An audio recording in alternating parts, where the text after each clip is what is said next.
political activist who has been at the forefront of Black liberation, feminist, queer, and prison abolitionist movements for nearly 5 decades. Angela Davis is re-releasing Angela Davis, an autobiography, which was first published and edited by Toni Morrison back in 1974 with new passages documenting the aftermath of the Black Lives Matter movement.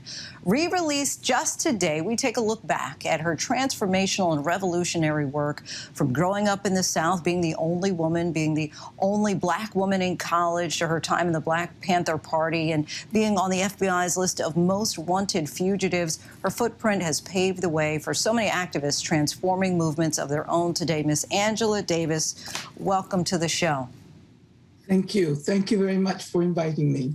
So, revisiting your story after nearly 50 years, what advice would you have given yourself when you first sat down to bear it all at just 28 years old during the height of the Black liberation movement?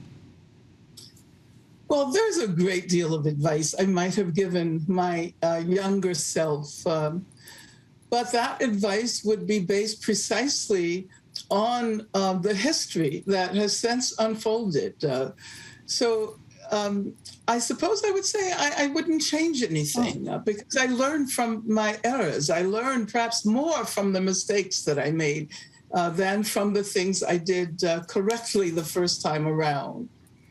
And for the many young generations just picking up their signs, marching the streets for change, they're taking on a new identity that you're a bit familiar with, being an activist. What advice would you give to new activists involved in transformative movements today?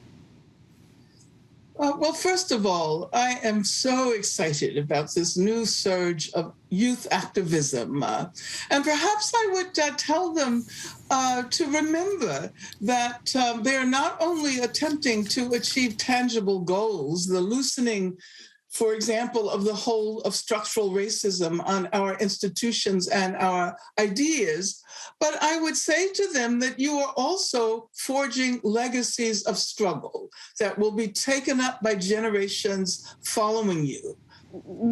Are you surprised with where we are? Do you feel like we've made more progress than you would have thought back then? Less progress? Oh, we've made much less progress than I would have imagined then. I was one of those young activists who was absolutely convinced that we were about to make a revolution that would not only disestablish racist structures, but that would also bring about the end of capitalism. We have not moved very far in that direction. But what I am impressed about is that we have a much deeper understanding of what we are confronting. The world once chanted "Free Angela," a movement that certainly sparked rage and demanded freedom for not only you, but for all political prisoners. You write in the 2021 preface, "I must confess that I do not really know whether my interests in the intersection of race and feminism would not have developed in the way that they did if I had not been incarcerated at that crucial period." What memories would you say during that time really defined how you approach such revolutionary movements? Well, you know, before I was arrested, I had not really given very much thought to what was then referred to as the women's liberation movement.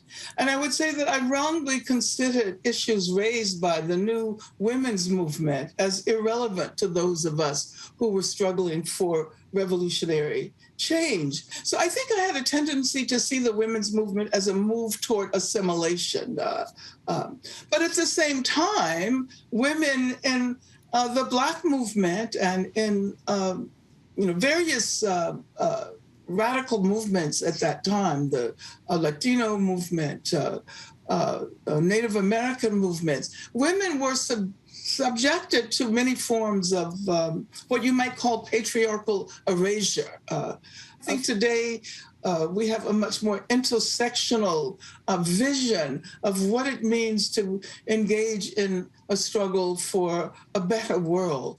And I want to go to a clip in the documentary called The Black Power Mixtape, where someone asks you about violence and revolution. Let's take a listen. I just I just find it incredible. What it means is that the person who's asking that question has absolutely no idea what black people have gone through, what black people have experienced in this country since the time the first black person was kidnapped from the shores of Africa. That statement still so strong today. Do you think that it's possible to change the racial disparity that many black people feel that they still face in the criminal justice system today? Well, I think it is possible to bring about change, yes.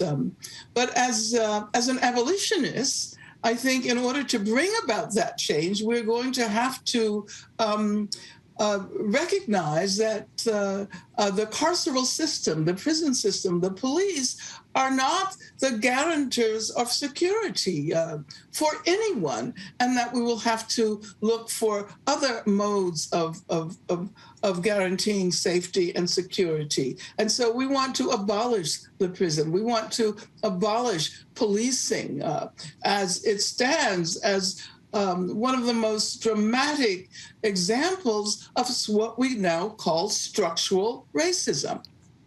And you write, lastly to you, I want to just pose this to you. You say, my contribution, like the work of others who have attempted to narrate aspects of the anti-racist struggle, will hopefully help us better understand the world today.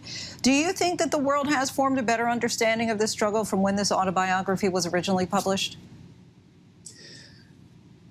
Well, I don't know about the entire world or our entire country, but I do think that we have a better grasp on what it is we need to change, a different vocabulary. Structural racism is a part of our everyday vocabulary today. And I think that one can measure the progress that has been made in the last 50 years precisely by our capacity to more deeply understand the challenges facing us. Miss Angela Davis, we thank you so much for joining us tonight. And everyone, you can get her book, Angela Davis, an autobiography, wherever books are sold. Hi everyone, George Stephanopoulos here. Thanks for checking out the ABC News YouTube channel. If you'd like to get more videos, show highlights, and watch live event coverage, click on the right over here to subscribe to our channel, and don't forget to download the ABC News app for breaking news alerts. Thanks for watching.